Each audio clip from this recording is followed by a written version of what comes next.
Assalamualaikum warahmatullahi wabarakatuh. Bismillahirrahmanirrahim. Subhanakallahumma rabbana la ilma lana illa ma 'allamtana innaka antal alimul hakim wa tub 'alaina innaka antat tawwabur rahim wa taqabbal minna innaka antas samiul 'alim. 'Allimna min ladunka 'ilman nafi'an ya dzal jalali wal ikram. Allahumma iftah lana 'ilmataka wansur 'alaina rahmataka ya dzal jalali wal ikram. Walhamdulillahi rabbil alamin. Bismillahirrahmanirrahim. Alhamdulillahi rabbil alamin. Wassalatu wassalamu ala asrafil anbiya wal mursalin wa ala alihi wa sahbihi ajma'in. Amma ba'd. Qala Allah ta'ala fi kitabil karim, a'udzu billahi minasyaitonir rajim. Bismillahirrahmanirrahim. Ya ayyuhalladzina amanu taqullaha wa kunu ma'as shadiqin. Sadaqallahul azim wa sadaqa rasuluhul karim wa nahnu ala dzalika minasyahidin wasyakirin walhamdulillahi rabbil alamin. Jamaah salat subuh Masjid Jami' Kota Sibruk yang saya hormati dan dimuliakan Allah Subhanahu wa taala.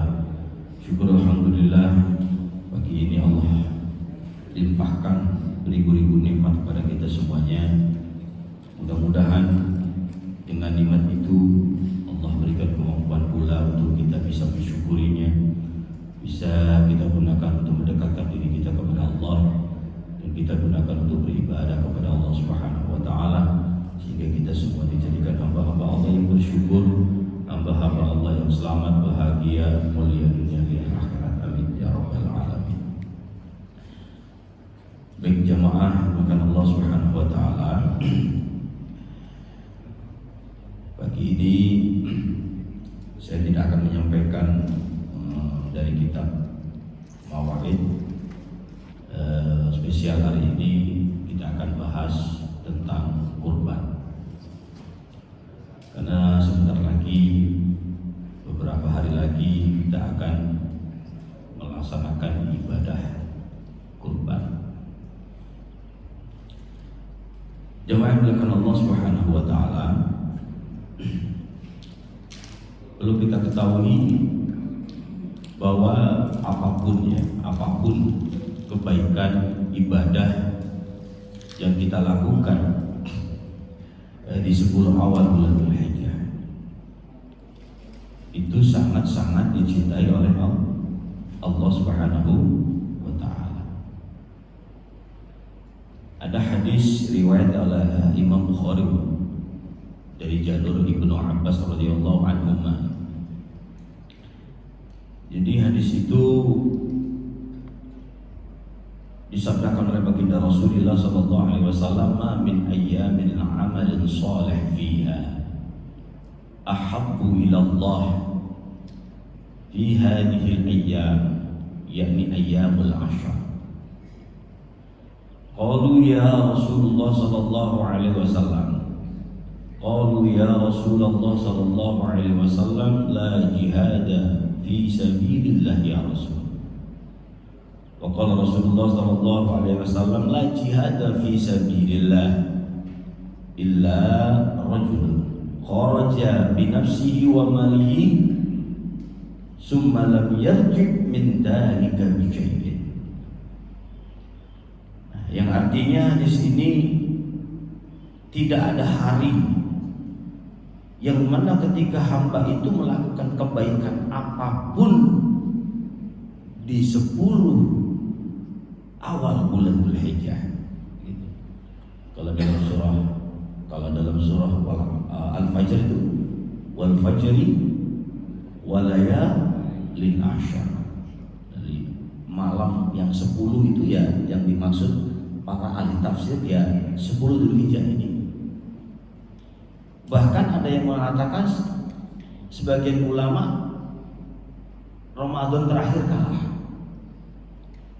Ya, ada sebagian ulama yang mengatakan, karena ini amal sangat-sangat dicintai oleh Allah, sangat-sangat disukai oleh Allah ketika hamba itu melakukan kebaikan di dalam 10 awal bulan Dzulhijjah. Nah, ini kita sekarang sedang ada di dalamnya, gitu.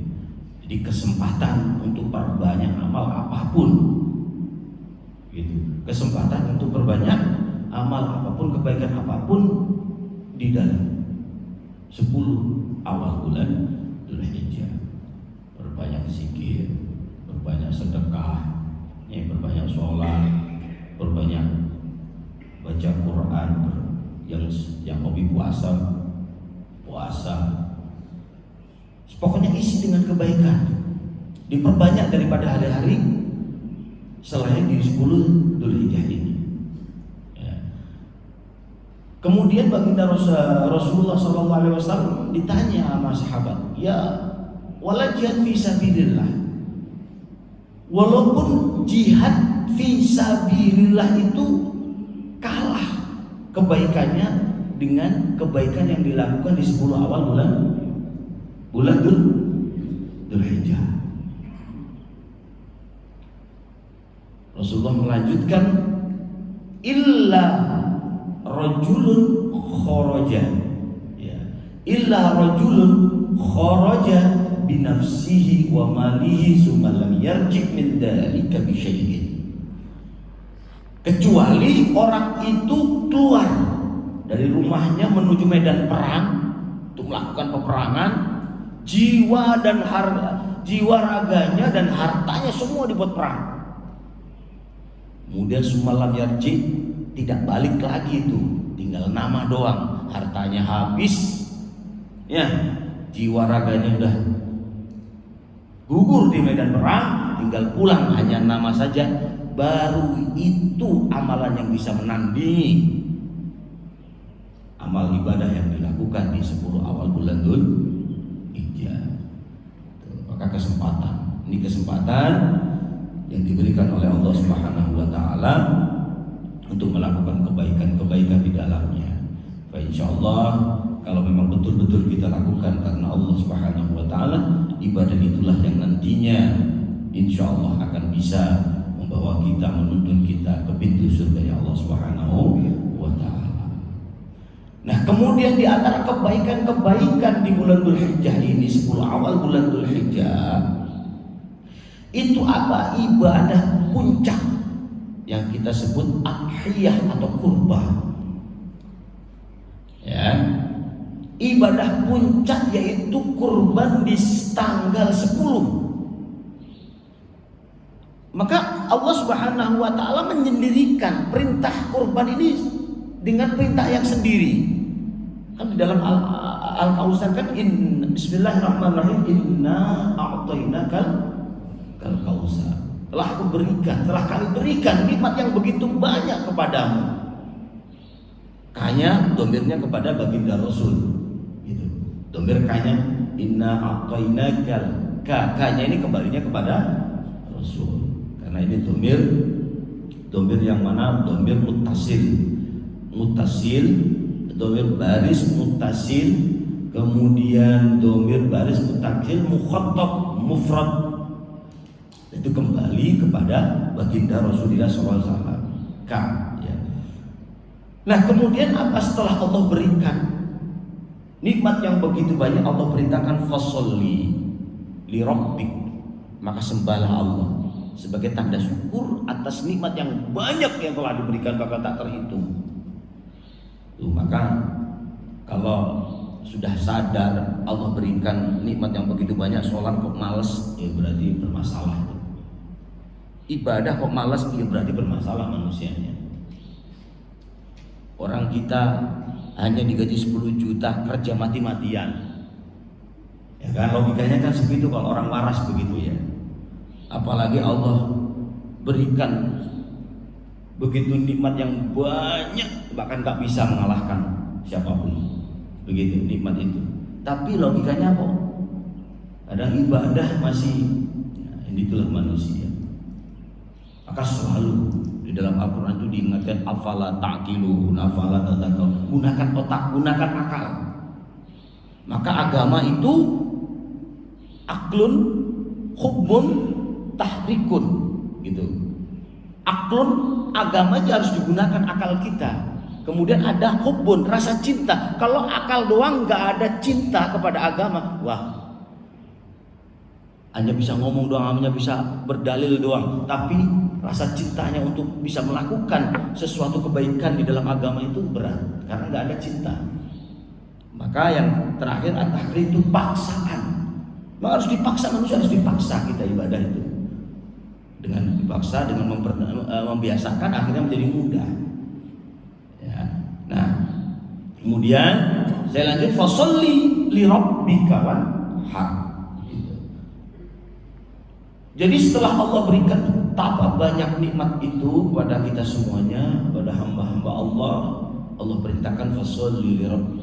Sembahlah Allah, sembahlah Tuhanmu, yaitu Allah Subhanahu wa taala, untuk tanda syukur kita kepada Allah. Gitu. Maka syukur yang sebenarnya itu bukan hanya di mulut, alhamdulillah, bukan. Itu hanya sunnah kalau menurut Imam Ghazali. Bukti syukur yang sesungguhnya itu ya melakukan kebaikan. Kita dikasih sehat, syukur alhamdulillah. Gunakan untuk kebaikan, gunakan untuk ibadah. Itu syukur yang sesungguhnya. Nah, kalau cuma alhamdulillah, anak kecil juga bisa, gitu kan?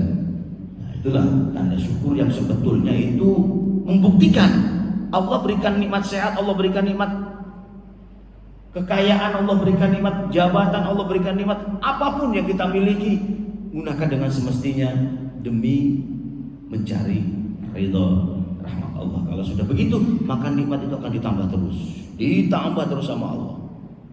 Ya, ditambah terus. Begitu. Nah, kemudian kenapa wanhar ini dibedakan? Fasholli li rabbika wanhar. Har ini adalah perintah kita agar berkorban. Ya, wanhar kenapa dibedakan? Kenapa enggak masuk fasholli li rabbika? Wanhar juga ibadah. Sama kayak watawasau bil haqqi watawasau bis sabr.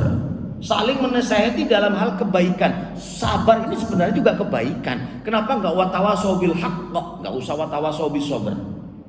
Kenapa ditekankan kembali di situ? Karena menunjukkan betapa pentingnya kesabaran dalam kehidupan. Gitu. Ini juga betapa pentingnya berkurban dalam beribadah. Karena itu membuktikan bahwa kita lebih cinta Allah daripada harta yang kita miliki. Itu bukti. Kalau kita lihat cerita awal berkorban kan bukan hanya harta, tapi sesuatu yang dicintai. Nabiullah Ibrahim, bayangkan, mengharap keturunan itu bertahun-tahun. Begitu dapat keturunan yang bernama Nabiullah Ismail yang masya Allah disayanginya itu bahkan lebih dirinya. Sayangnya karena harapan itu bertahun-tahun punya keturunan. Coba dibayangkan betapa beratnya itu. Sedang lucu-lucunya masya Allah ada perintah untuk dikurbankan. Masuk akal nggak? Secara akal itu kayaknya manusia nggak kuat kayak gitu. Ini perintah beneran dari Allah nih. Ini jangan-jangan perintah setan nih dalam mimpi. Ya, karena keimanan Nabiullah Ibrahim. Kalau 3 kali sampai mimpi berarti yakin ini betul-betul perintah Allah. Nabiullah Ismail juga sudah dibekali keimanan yang bagus dalam dirinya. Rasa taat kepada orang tuanya itu tinggi. Apapun yang diperintahkan kepada orang tuanya dan itu dari Allah, maka pasrah. Gitu. Kalau anak sekarang dikorbankan mungkin lari. Ya. Kalau anak sekarang kalau memang terjadi itu ya, untungnya diganti kambing, domba, diganti domba sama Allah Subhanahu wa taala. Tapi kita lihat coba pengorbanannya. Di situ letak Allah uji, kamu itu lebih cinta anakmu atau lebih cinta aku? Begitu. Kalau kamu lebih cinta maka buktikan, laksanakan perintahku untuk mengorbankan putramu, yaitu Nabiullah Ismail. Karena sudah yakin dengan bulat ya berangkat ke tempat lapang untuk dikurbankan gitu. Kemudian di tengah-tengah jalan ada ujian yang namanya Jumratul Ula, Wusta dan Aqabah. 3 kali diuji, digoda sama setan gitu Pak. Jadi kebaikan itu pasti ada ujiannya. Apalagi kebaikan itu berat banget. benar-benar berat. Ngurus kebaikan apapun, apalagi masjid, rumah Allah, rumah ibadah, ujiannya Masya Allah. Jadi itu yang kita ambil hikmah dari pelajaran. Semua kebaikan, apalagi kebaikan itu berat, ujiannya juga begitu berat. Tapi kalau berhasil, tuh Allah akan berikan kebaikan yang berlipat-lipat ganda. Buktinya Nabiullah Ismail gak jadi hanya itu menguji, ya gak jadi diganti dengan domba yang bagus, udah kesayangannya dikembalikan, diganti berpahala yang begitu banyak, domba yang begitu bagus. Masya Allah, pahalanya bukan udah tak terhitung gitu. Karena apa? Sudah mengikuti perintah Allah Subhanahu wa taala. Janji Allah akan diganti berkali-kali lipat begitu. Ya. Jadi ini saat Allah menguji kita, kita lebih cinta Allah atau lebih cinta harta kita. Begitu. Maka dalam berkurban itu ada yang menghukumi kurban itu kan bagi dua, kurban wajib dan kurban sunnah. Kalau kurban wajib itu kurban yang sudah dinazarkan, begitu. Jadi kurban yang sudah dinazarkan itu kurban wajib. Nanti kita bahas. Nah, saya lanjut dulu. Jadi cerita itu fasholli li rabbika wanhar. Nah, kan ini begitu pentingnya kita dalam berkorban. Ya. Maka sampai Allah kasih batas sampai 3 hari, setelah 10 hari ditambah 3, 11, 12, 13 masih boleh berkorban. Dikasih kesempatan untuk berpikir. Karena pentingnya kurban. Tidak dikasih waktu tanggal 10 itu aja, dikasih kesempatan. Nah, saya setuju, salut banget di masjid ini dilaksanakan hari Jumat. Dilaksanakan hari Jumat karena kalau mengikuti keutamaannya memang baik di tanggal 10. Kalau tanggal 11 kan sudah di luar tanggal 10. Ya. Kalau di tanggal 11-nya kan udah, walaupun boleh secara sehat, boleh sah-sah saja kurban tanggal 11, 12, 13 sah. Tapi kan masuk gak dalam keutamaan melakukan kebaikan di 10 awal Dzulhijjah. Yang mana 10 awal Dzulhijjah itu apapun kebaikan itu kalau ikhlas dilakukan, Allah sangat menyukai ibadah itu. Gitu. Nah, ini alhamdulillah walaupun kita lebaran hari Jumat, tetap kita laksanakan kurban hari Jumat. InsyaAllah mudah-mudahan itu menjadi kebijakan yang terbaik buat semuanya, menjadi ibadah yang sempurna buat kita semuanya. Begitu. Jadi kembali kepada wanhar, begitu pentingnya ini kita berkorban. Maka oleh karena itu beberapa ulama berpendapat bahwa kurban itu ada yang mengatakan wajib bagi yang mampu. Karena pentingnya ibadah kurban. Itu salah satu ulama dari Hanafi, Imam Hanafi. Kalau Imam Syafi'i tetap sampai hanya batas sunnah muakkadah, sunnah yang sangat-sangat dianjurkan begitu. Tidak sampai ke level wajib. Ya, tapi ada sebagian ulama bagi yang mampu aja, bagi yang mampu wajib. Tapi yang nggak mampu ya udah sunnah. Ya. Imam Syafi'i mampu nggak mampu tetap sampai batas level sunnah muakkadah begitu. Nah, ibadah kurban ini nantinya ada ibadah yang wajib, ada sunnah. Kalau itu sebuah ibadah yang wajib, ini kita berbicara mazhab Syafi'i ya. Jadi kalau yang wajib itu dinadarkan, maka panitia harus betul-betul mengerti, paham betul kalau ibadah kurban yang wajib bagi pengorban tak boleh sedikit pun mengambil hak daging itu. Ini kurban wajib. Tapi kan susah kita membedakan, kadang-kadang asal terima-terima aja gitu. Nggak tahu ini kurban apa, kurban wajib apa kurban nggak wajib gitu. Asal ikut patungan aja, asal ngantar kambing begitu. Maka akad itu penting. Kita sebagai panitia itu hanya amanah ya, hanya sebagai wakil wali gitu, sebagai wakil untuk menyampaikan hewan kurban itu.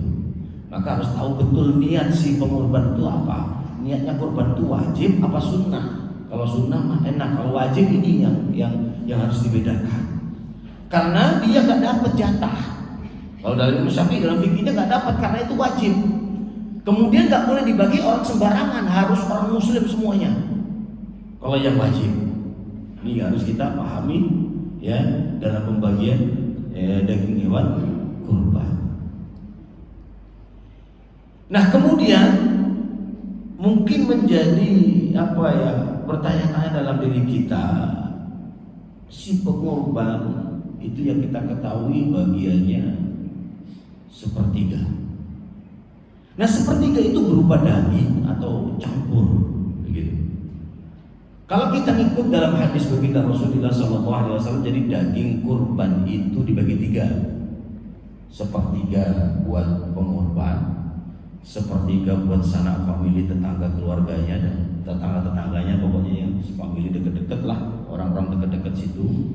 Nah kemudian yang ketiga, yang sepertiga lagi itu jatahnya untuk fakir, miskin dan du'afa. Itu kalau kita mengikuti hadis yang sudah dicontohkan oleh baginda Rasulullah SAW. Nah, sepertiga ini masalahnya berupa daging apa campur, begitu. Nah, kalau ada ulama yang mengatakan memang sepertiga itu berupa daging murni. Ya, umpamanya kalau patungan kan 7 orang, itu sapi satu setelah kita pisahkan dagingnya ada berapa? Umpamanya ada 100 kilo dagingnya, daging murni 100 kilo, maka bagi 3 jatuhnya 30 berapa? 33, sekian ya, 33, sekian gitu. Pokoknya 33, sekian kalau dibagi 3. Nah 33 kilo dibagi 7, ya kan? Kalau dia 1 orang, korbannya sapi 1 orang, dia berarti 30 itu sebenarnya yang kita bagi. Selama ini berapa? Kalau hanya ini memang 30 itu kan sepertiganya kan berarti 30. Kalau daging murninya 100, 33 itulah yang diangkat sepertiga. Kalau 1 orang. Nah kalau 7 orang ya 33 itu dibagi 7, dapatnya berapa? Hah? 4 kilo lebih ya? 4,5 lebih. Itu sebenarnya kalau kita ikut ya. Tapi pengorban ini harus mengerti, Pak. Kita niatnya itu korban, apa niatnya nyari daging? Makanya harus sama-sama mengerti. Bahkan ada satu ulama, pengorban itu cukuplah 1 kali makan. Ada begitu kan? Cukup buat 1 kali makan. Ya berapa berarti? Setengah kilo, sekilo cukup lah. Itu dia bilang begitu karena kalau memang benar-benar dia berkorban, ya udah ikhlasin. Jangan mengharap sedikit pun. Cuman kan baginda itu bijak. Ya, kenapa mengukurnya sebegitu? Kenapa mengukurnya sepertiga? Karena lihat umum orang manusia itu kalau kurban itu biar ikhlas bener itu jatahnya dibanyakin gitu. Biar ikhlas, biar gak gelo gitu, biar gak ada kecewa gitu. Biar merasakan kurbannya itu, biar merasakan betul dirinya itu dikasihlah sepertiga. Cuman kita sebagai orang yang mengerti, umat baginda Rasul yang cerdas, ya lebih baik saya amalin semuanya lah. Saya hanya minta sedikit, setengah kilo, sekilo buat saya, buat mencicipi lah, buat rasa. Itu seharusnya begitu. Tapi kan baginda Rasulullah paham betul, nggak semua orang seperti itu. Maka ya udah kita kasih haknya sepertiga itu. Kalau kita hitung-hitung ya seperti itu sepertiga. Nah sementara ini kan mungkin 2,5 ya, 2,5 kilo atau 3 kilo.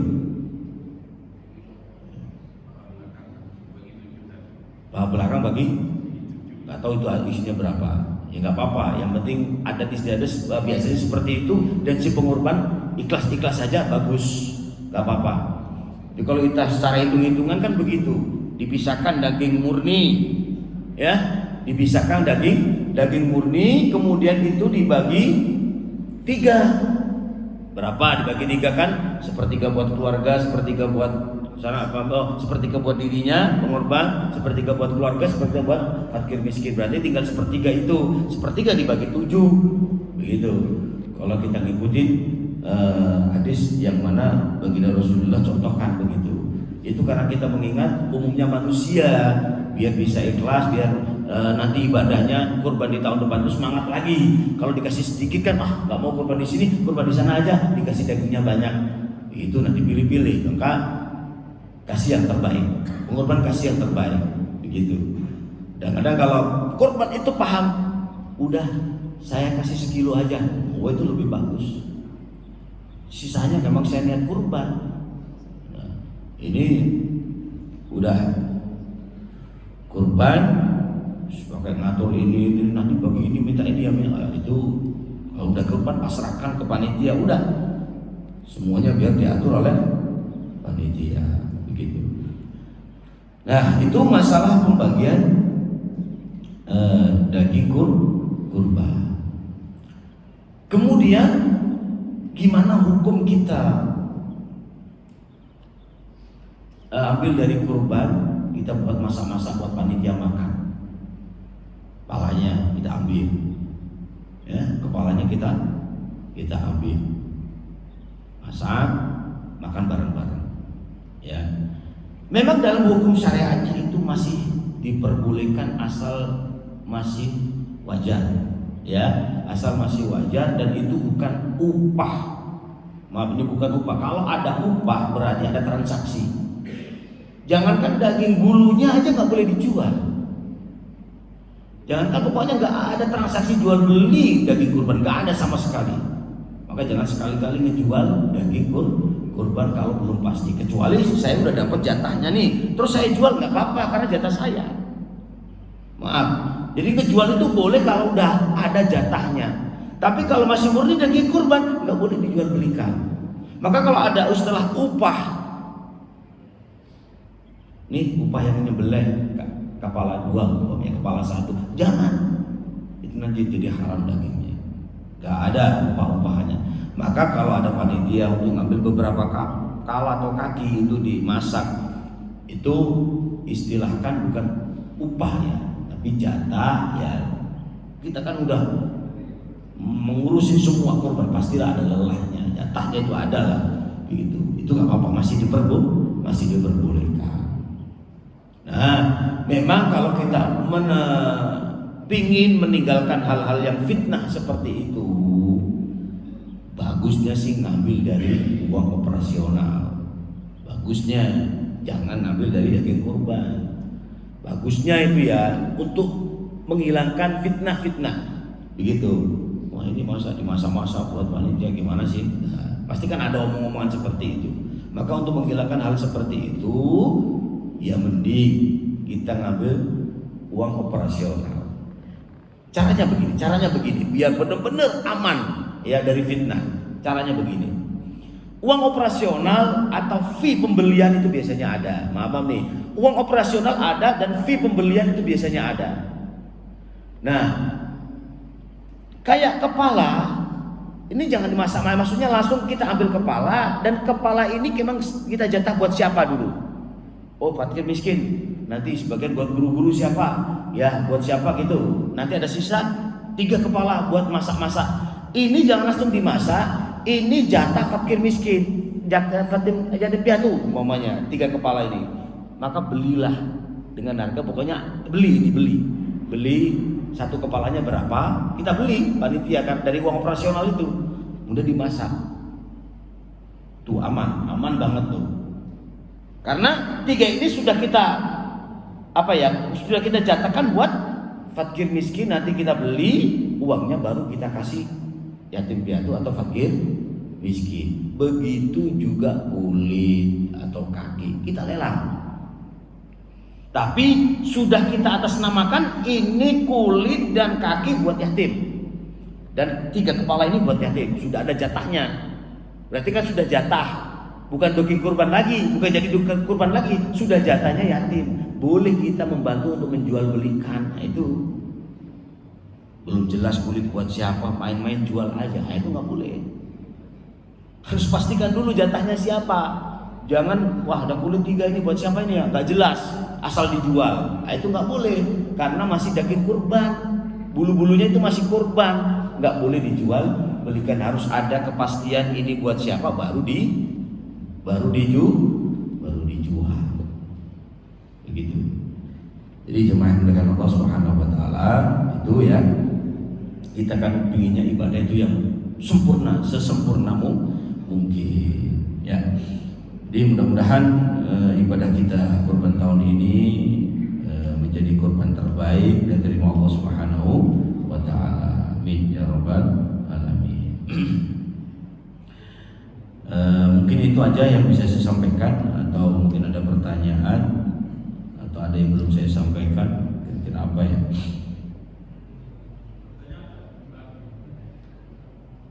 Ada pertanyaannya? Ya, udah.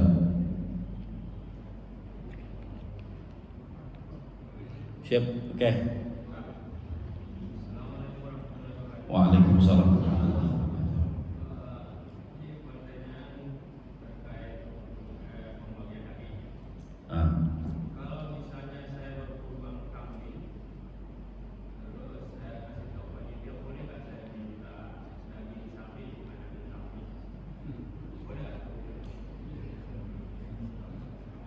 Kurbannya kambing, mintanya daging. Ya nggak, itu bukan haknya berarti kan. Nggak boleh kalau kita minta, kalau dikasih boleh. Tapi kalau minta bukan haknya itu kurbannya kurban kambing ya dari kambing itu. Gitu ya. Jadi tuker, ditukar daging sapi aja saya nggak boleh. Kecuali udah transaksi ya, tukar sama saya aja, jatah saya tukar aja. Nah itu sah. Oh kita jatahnya dia kambing, mintanya sapi, berarti kan menyalahi haknya. Itu nggak boleh. Jangan kalau begitu, kalau bisa. Ya, mending kita cari orang yang mau daging kambing, kita tuker. Nah, itu lebih aman daripada kita langsung minta daging sapi. Nanti jatahnya keambil jatah orang tuh. Kalau enggak jangan diem-diem, pasti kok momennya. Di sini kan ada yang kurban sapi, kita sebagai warga sini kurban kambing, pasti ada jatahnya sapi itu, daging sapi teman ya, nggak banyak jatah, ya bagian yang besek-besek itu, kresek-kresek itu bagian itu, bukan jatah dari kurban. Kalau dari kurban kan murni daging, bagus tuh. Ya kalau memang jatah kita ya mungkin campuran gitu. Ya maka kalau memang kambing ya kambing aja jatahnya, nanti mungkin bisa ditukar sama yang doyan kambing. Gitu. Nah kalau bikin daging sapi ikut patungan biar dapat ya. Kalau saya enggak, saya nggak mau patungan, bikin sendiri. Ya tabung dulu sampai bisa beli sapi, gitu ya. Ya itu Pak, jadi itu bukan haknya gitu, karena hanya kita kambing, gitu ya. Jangan minta ke sapi, jadi pasti hak orang lain itu kemakan. Ya, kecuali jatah, udah kita nggak minta tapi dikasih jatah, itu jatah dari kambing, daging sapi, bagus itu nggak apa-apa memang jatahnya, gitu. Tapi kalau sudah minta, hak kita ini kok dimintanya yang lain kan nggak sesuai. Baik, Pak Rahmat. Ya. Assalamualaikum.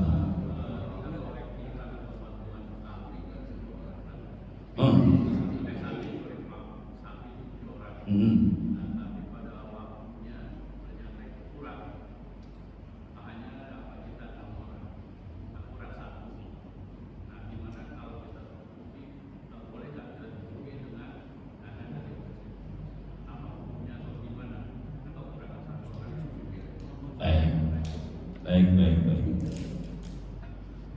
Ya. Jadi kalau ada patungan sapi baru 5 orang kurang 2 orang, ditutupi pakai kas masjid biar jadi korban bolehkah hukumnya? Itu ya. Baik. Lihat sebenarnya begini Pak, kurban itu kan memang untuk memakmurkan masjid. Salah satu memakmurkan masjid karena semakin banyak pengorban di masjid, berarti semakin menandakan kemakmuran masjid itu. Orang pada senang kurban di masjid. Ya, kalau memang disepakati secara hukum, kalau memang disepakati dan itu tujuannya untuk memakmurkan masjid biar banyak dagingnya, ya sama kan? Kayak khutbah Quran pakai uang kas masjid, boleh nggak gitu? Kan itu salah satu memakmurkan masjid. Ya, asal jelas itu maksudnya uang dari kas masjid, salah satu tujuan untuk memakmurkan, boleh. Ya, pakai uang masjid. Nah, seperti itu kalau memang itu diperbolehkan. Kalau memang terpaksa nggak ada, dan kalau diberikan kambing memang nanti jadinya kecil-kecil, ya kita tanggunglah. Mungkin kalau 1 maksimal 2 lah. Kalau udah 3 keberatan masjid umpamanya.